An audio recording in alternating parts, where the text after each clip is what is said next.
I would now like to invite Venerable Hengshor, Venerable Bodhananda, Venerable Ulrich Haas and Dr. Chen Hung to the stage to join the panel. While they're coming up here, I might give a brief introduction for each of them. So Venerable Hengshor was ordained as a Buddhist monk in 1976. For the sake of world peace, he undertook an over 600-mile pilgrimage from South Pasadena to Ukiah, repeatedly taking 3 steps and 1 bow to cover the entire journey. In the entire 2 years taken to make the pilgrimage, he observed the practice of total silence. Reverend Hengshor has a Master's in Oriental Languages from UC Berkeley, a PhD from the Graduate Theological Union in Berkeley. He also serves as the Managing Director of the Berkeley Buddhist Monastery and teaches on the staff at the Institute for World Religions. He also lectures on the Avantamska Sutra at the Berkeley Monastery every Sunday evening, and he's actively involved in interfaith dialogue and in the ongoing conversation between spirituality and technology. If you speak first, then I'll introduce the others.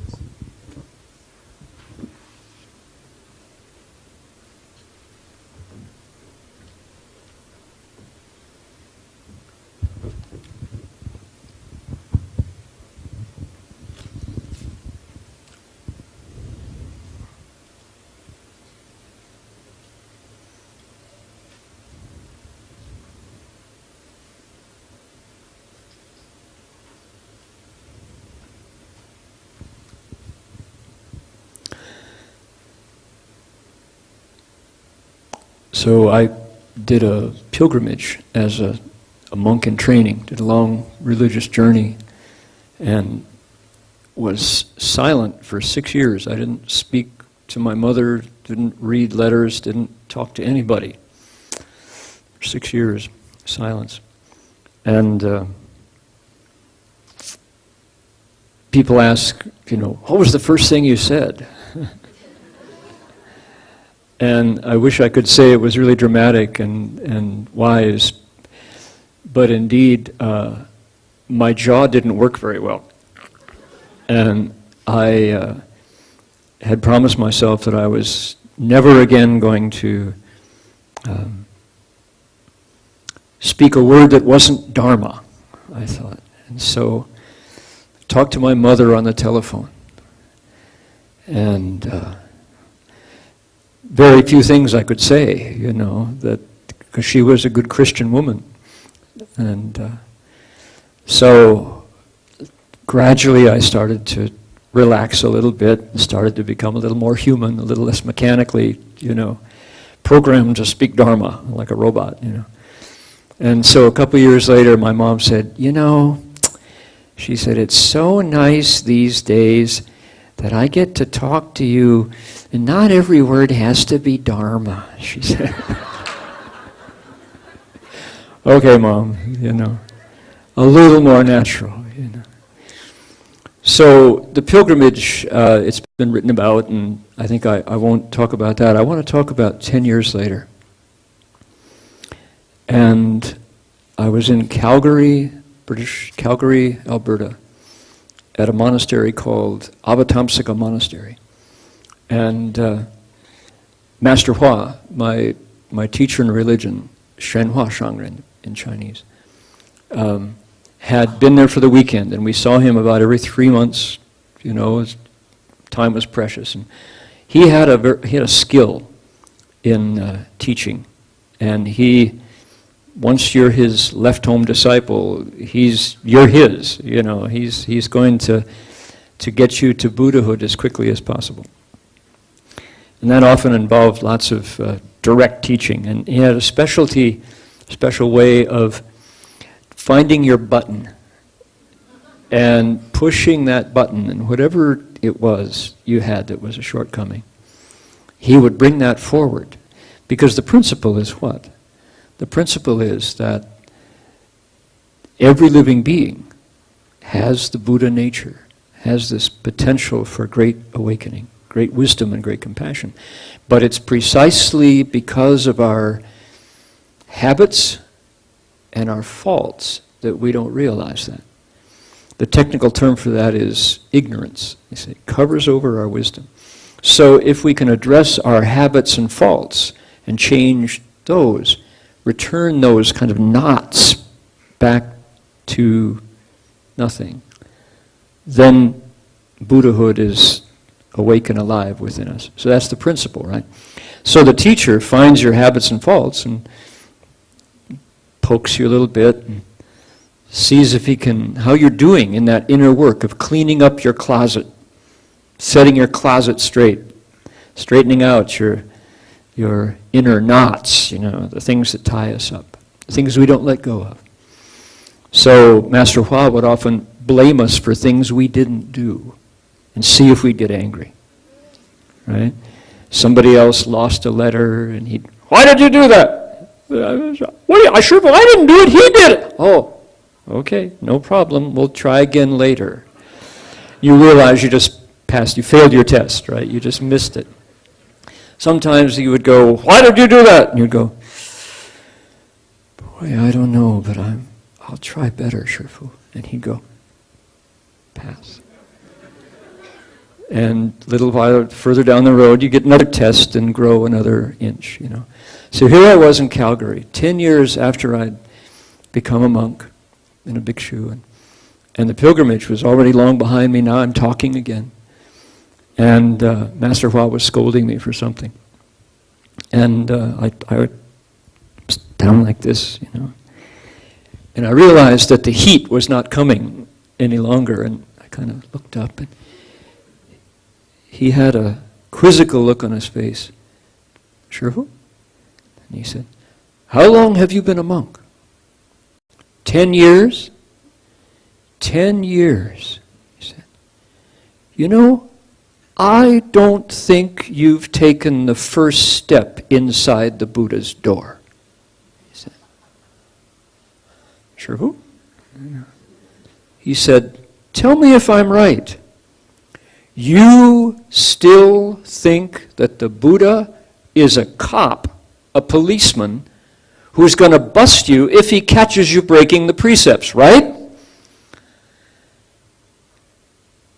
And I had to catch my breath because it was exactly the way I had envisioned the Buddha.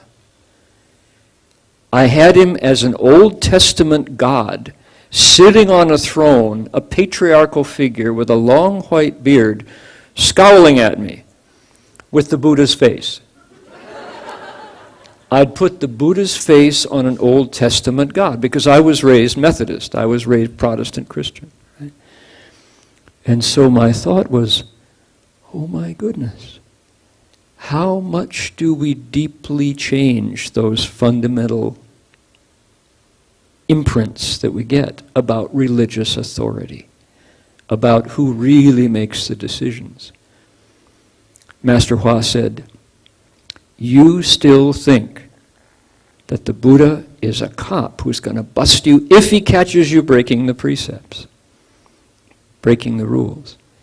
Then he said, you still don't understand how compassionate the Buddha really is.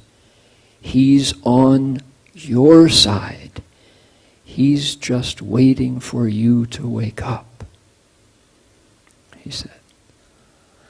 And of course, my jaw fell because my fundamental understanding of what it meant to be a monk, which is to remove the barriers to awakening in my own mind, was conflicting directly with my individual, freedom-loving American nature. Don't fence me in, my cowboy nature. Get on that horse and ride, Anything in my way, I'm going to jump over it, or break through it. The way I was trained. And I did not understand that the Buddha was on my side, coaching me along towards getting rid of my habits and faults. So the principle that I took away from that was this.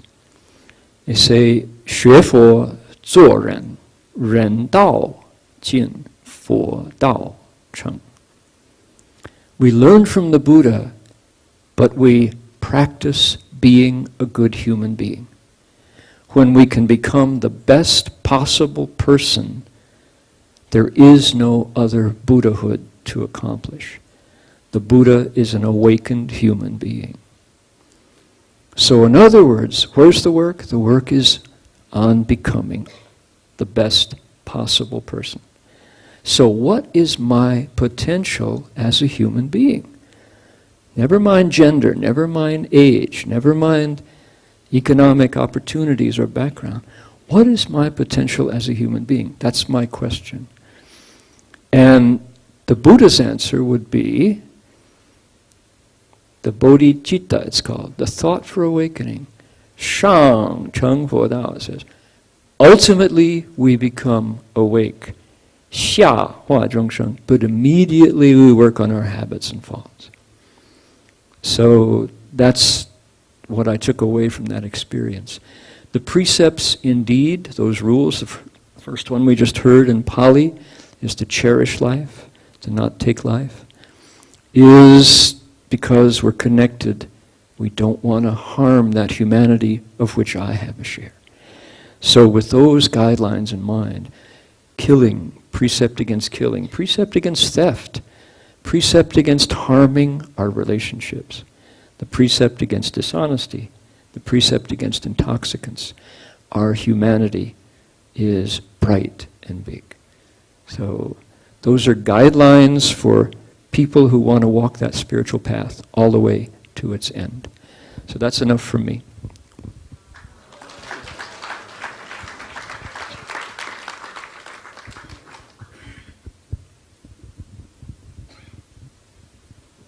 Testing? Okay. I'd next like to introduce Venerable Ulrich Haas. Venerable Ulrich Haas is originally from Germany and is a teacher in the Zen tradition. He was trained in Japan and ordained in 1986 with his Dharma name being, I hope I pronounced this correctly, Soshiki Seizen. Venerable has also studied in different traditions. For example, he has lived in a Sufi community, studied Jewish meditation in the ancient city of Jerusalem, as well as stayed at a Theravadan monastery in Thailand for 2 months. Please put your hands together for Venerable Ulrich.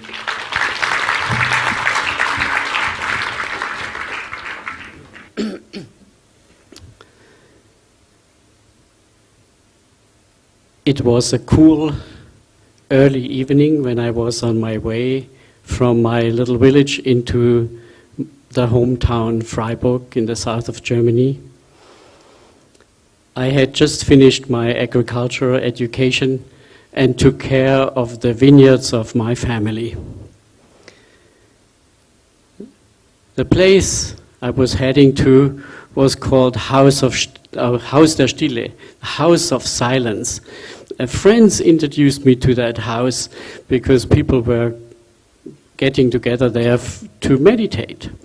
And my friends probably thought that it would be good for me because I'm very talkative, so to put him on a cushion, that would silence him. It still works. So this evening was different. When I went into the house, the lady who owned the house, he took me to another room and he introduced me to a very kind man in orange robes, and he said, "My name is Mahinda," and he asked me if I would be his translator when he gives his lectures and the guided meditation.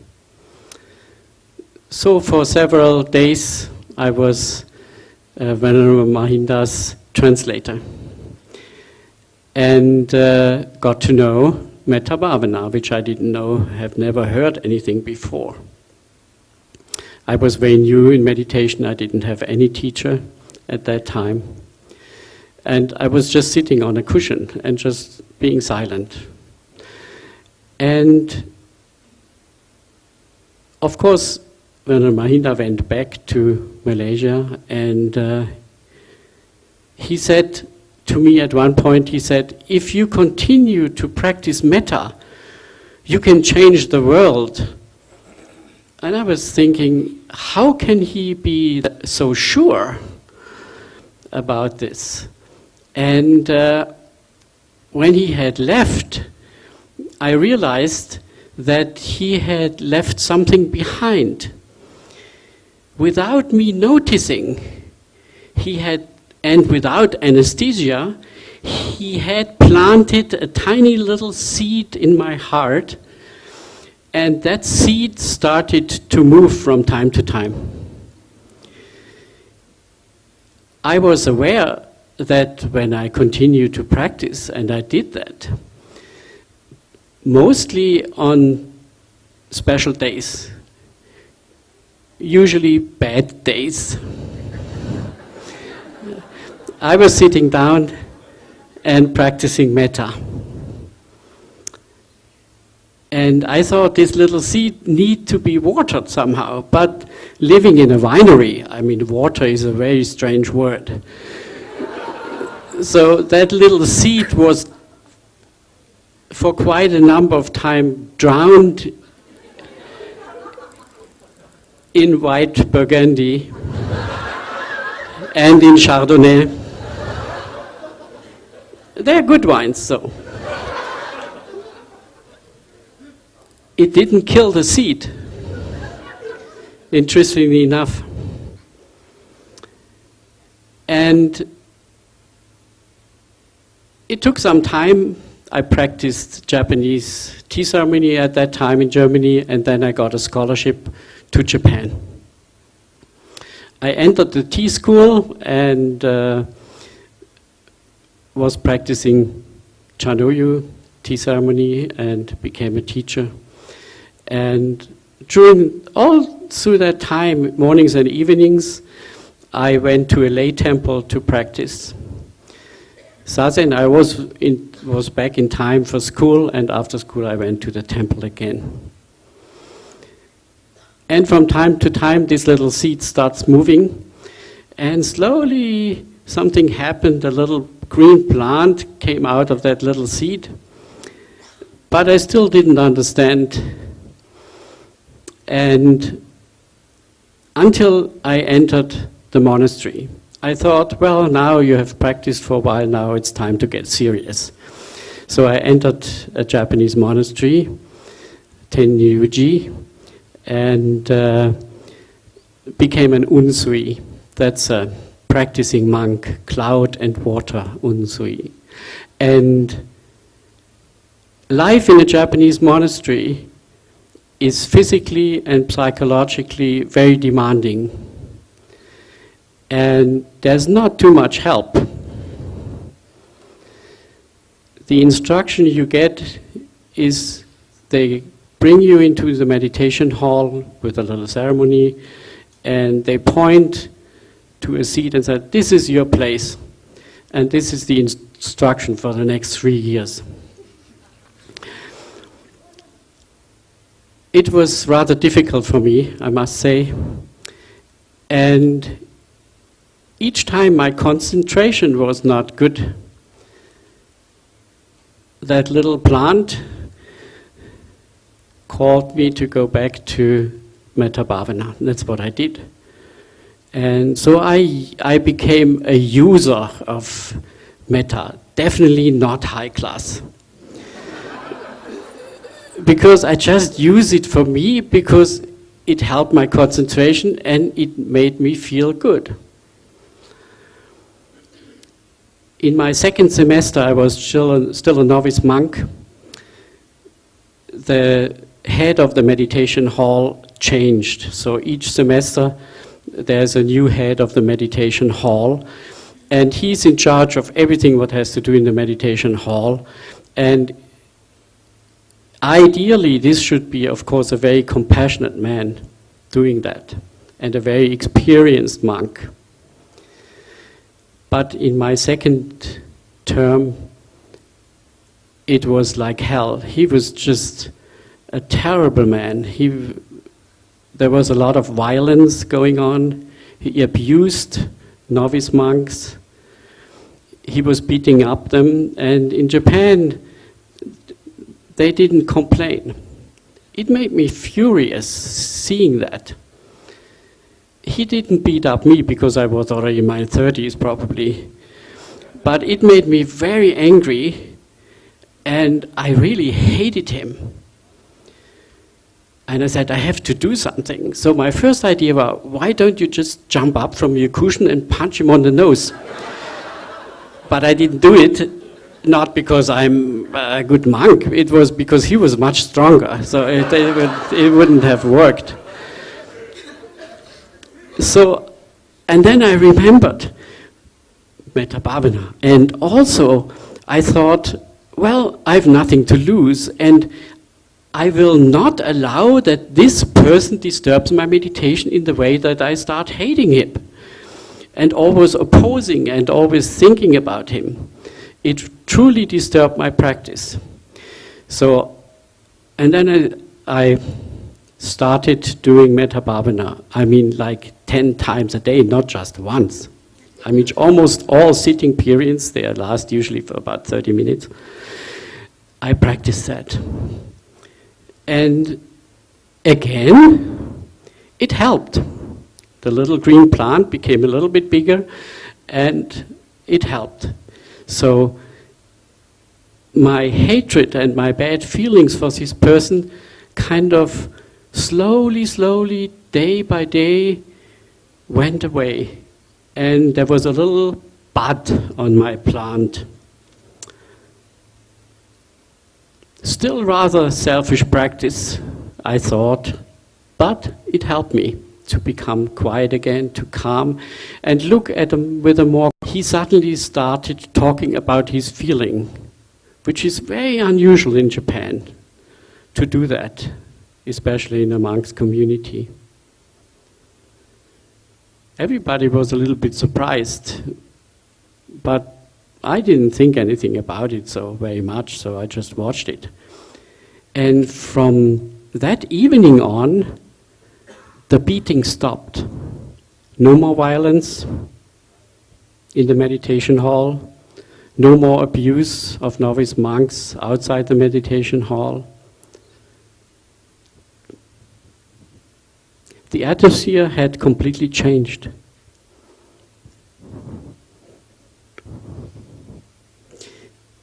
And I thought to myself, well, could it be that my metta meditation did this? And I continued to practice, and I saw that my little plant had a flower. So maybe this was high class, I'm not sure. So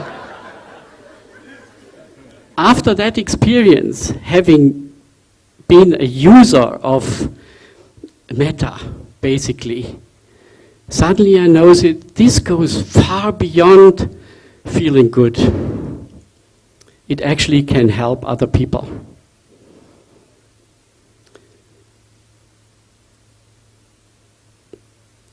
And I was very happy that I had planted a little seed in that other person's heart, and actually over time we became close friends until today.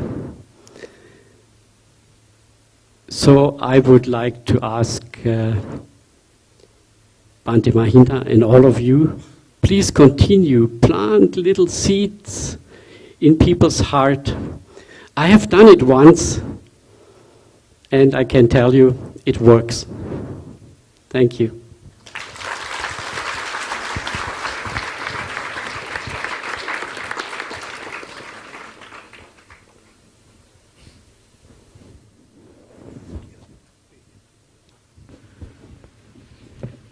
Thank you, Venerable Ulrich, for your wonderful story. I'd now like to briefly introduce Venerable Bodhananda. Venerable Bodhananda was ordained as a monk after completing his school education. He's the founder and director of the Mitru Mitro Foundation in Sri Lanka. Mitru Mitro means compassionate friends, and has also been participating in the Metta Around the World Sri Lankan chapter, which has organised and carried out the practice of Metta in 5 of their centres, covering over 400 youths undergoing drug rehabilitation, and to provide spiritual support and harness loving kindness and compassion. Now, Prasanna's going to translate for Venerable, and they're going to play a short video. I think we have a small video clip, how to engage the Metta meditation in our center. Prasanna is a good evidence in that program. I invite to him. Sukhihoto. Sukhihoto Bhante. We can play the video, please.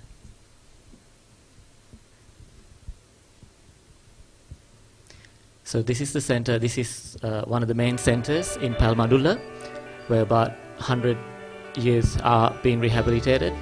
And then some of the pictures that you'll see is Venerable is actually visiting schools where drugs are being introduced in Sri Lanka through the school in school environments. So Venerable has identified that that's a place where he needs to step in and educate kids. And one of the other things that Venerable is very keen is doing this parent and children kind of programs to get both mom and dad and children into one place and get them to reconnect with each other. So the youths who've been rehabilitated, they've been participating all the religious programs, activities and community activities, so that their rehabilitation is not only a scientific evidence-based practice, but it's also a spiritual practice through metta meditation and putting metta into action. This is also one of the other centers. So they do metta meditation every morning, 6 o'clock when they get up, and then once a month they'll have a complete retreat program. This is one of the school activities that Bhante Venerable does. So he believes that metta meditation should be applied from very early age, so that a lot of problems can be fixed. And then at the end of the rehabilitation program, he hand over all the youths to their parents, and that probably is going to be the last picture. And it's very emotional. And I was lucky to participate in one of those programs where these youths, before they got into the program, and of course you may probably know that the cycle of drug addicts is that they fight with their parents, so they're in the bad category. So one of these kids, they've actually bashed his mom during the time that he's been taking drugs, because mom did not give money. After the program he cried. He hugged his mom and he cried and he apologized and said my gratitude to her.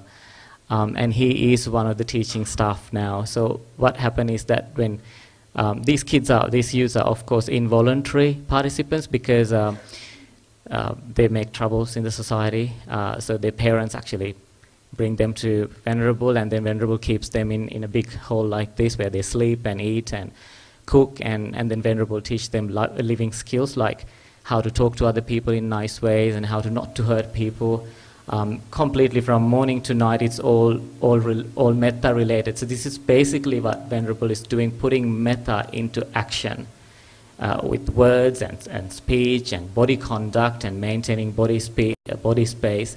When I met Venerable first, because I was in Sri Lanka doing research on drug rehabilitation, and Venerable has met Bhante a long time ago, and Venerable asked me, so who are you meditating with? And I said, well, I've meditated with Bhante and sister, and then Venerable asked me, explain to me some of the people who meditate with you. I said, well, they're doctors, they're engineers, they're educated people. And then Venerable said, okay, so they sound like they're already calm people, so you can sit around in a circle and have a conversation. I said, yes, pretty much. The Venerable goes, have you ever tried to sit with drug addicts who've been mandated to come here, involuntary, don't want to be there, who's got so much of anger? And I said, no. He goes, okay, you come to my center, stay 1 week, and I'll give you the opportunity to do a metta circle. So I went there. It was very difficult because when I asked them questions at the beginning, they did not want to be there. They had so much of anger because they think that, you know, because nobody loved them, they come from destroyed families, so they abuse drugs because of that. And when I was talking to the teaching staff who've already been through the 12-month rehabilitation program and they have now out in the community, I see that different. I see how they talk, how they behave, and how they always show gratitude. To even to me on my first day, they were so much appreciative about me being there.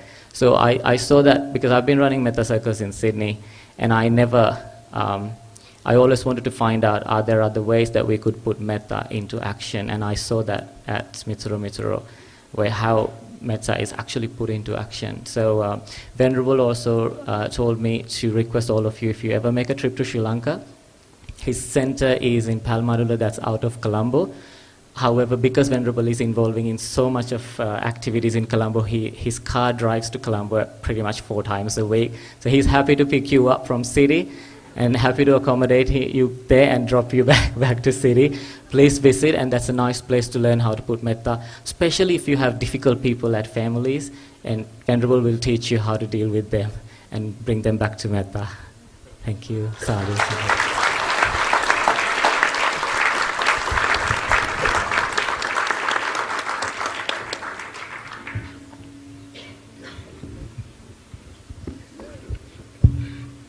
Thank you, Venerable Bodhananda and Prasanna, for sharing that wonderful, showing how metta can be put into action. So I'd like to finally introduce Dr. Chen Hung. So Dr. Chen Hung is a clinical psychologist based at the University of New South Wales, where he's the director of the university's psychology training unit. His professional work looks at integrating mindfulness practice into psychological treatment, and he's now starting to explore the use of metta into clinical psychological treatment. Dr. Chen Hung is also a trustee at the Buddhist Library of New South Wales, as well as occasionally teaching there also. When I first saw the list of the panel from William, I said to him, this will be a game of spot the odd one out. See which is the odd one. Thank you for inviting me to be a panel. In my work in clinical psychology, we often work with people who are in a lot of deep distress, pain.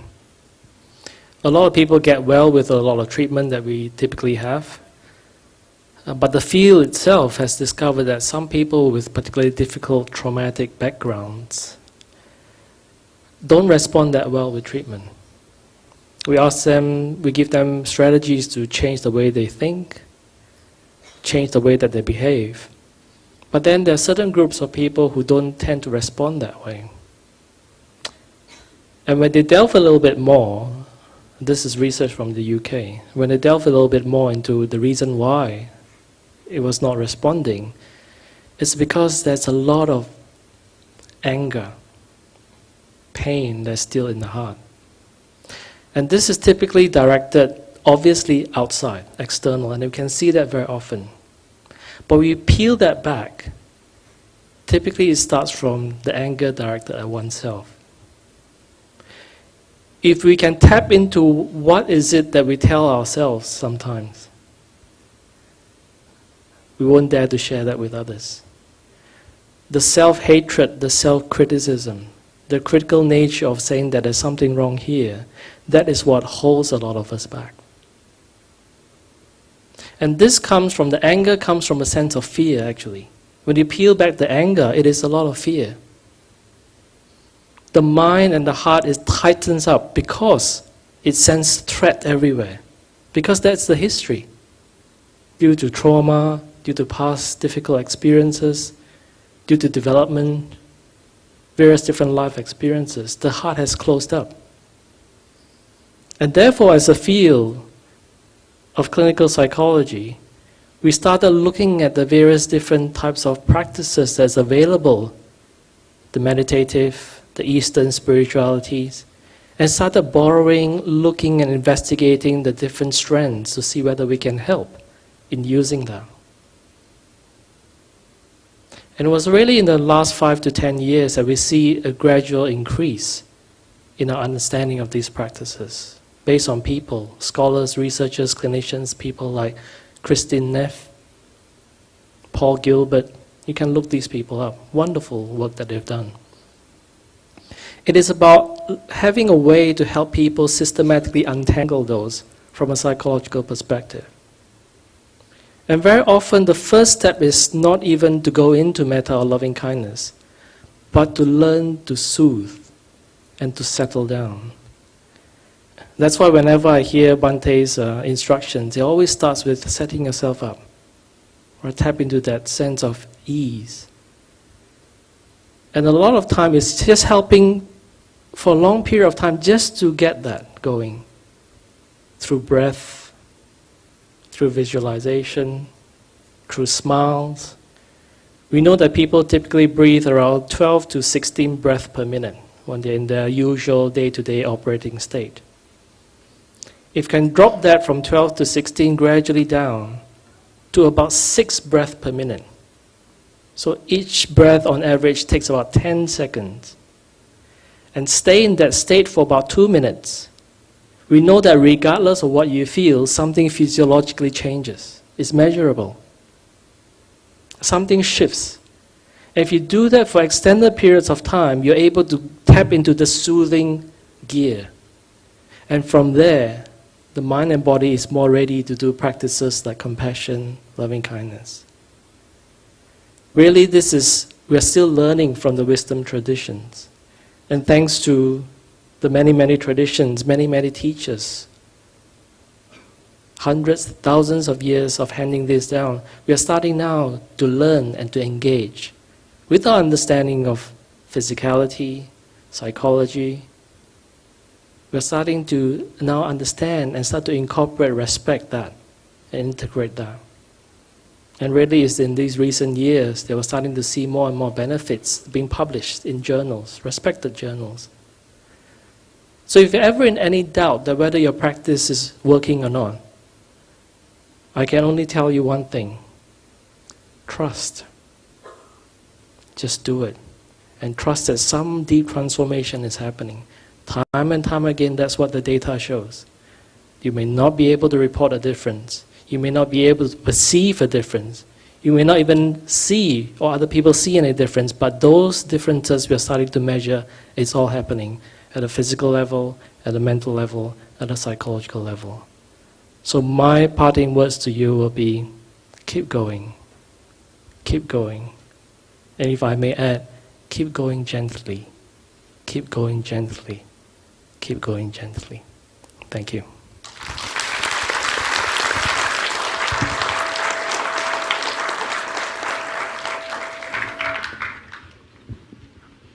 So everyone, if we can please put your hands together again for the Venerable Mahasangha and Dr. Chen Hong for their experiences.